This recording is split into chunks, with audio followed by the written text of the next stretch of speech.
Hi guys, so for today's mini vlog, Sunday ngayon, so magsisimba kami, sinama ko yung kapatid ko and then makikisabay na din daw ulit si Eugene, yung kasama ko nung nakaraang Sunday. So yun lang guys.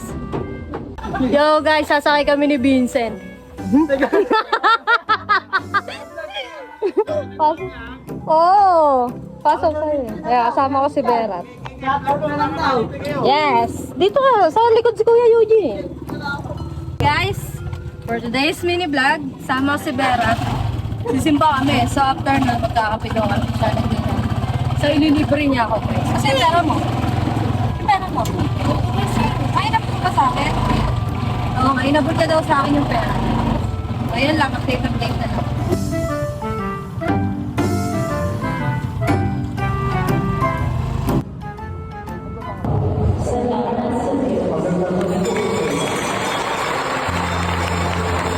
So, tapos na nga ang misa guys. So, sa mga pagkakataon na to ay mag-CCR muna kami ni Sayen. And then after no, nagyaya si Eugene na magtutulos daw kami ng kandila. Ayan. Ito, change, success, business, opportunities. I'm gonna get this one.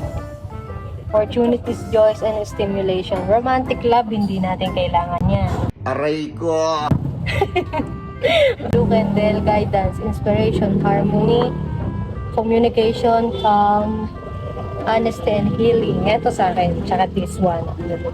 Kailangan ko mag-heal. Guys, so bumili kami ng candle. May mga meaning tong candle na to. And then yung binili ko is for changes, business, opportunity, courage, joy, and then stimulating. Tapos itong blue candle is for guidance, inspiration, harmony, communication, calmness, honesty, and for healing. Kasi yun yung pinaka-kailangan ko. Gunggong! Oo. So pupunta na kami doon. Hintayin na natin sila matapos, G. Na? Oh, sige lang. Sige. Yan. So dito yan, guys.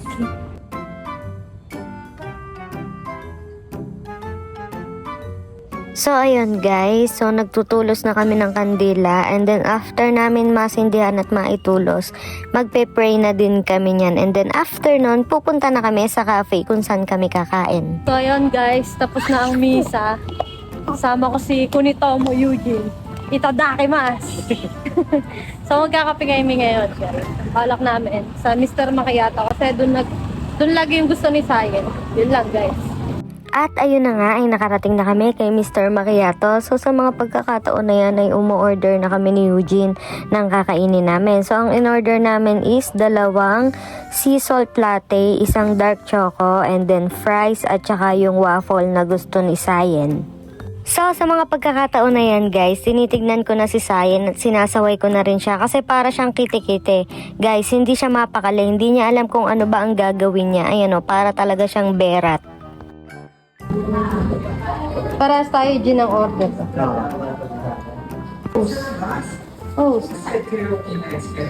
Nasaan tayo? Sabihin mo kung nasaan tayo. Nasa kape. Anong kape? Yo guys.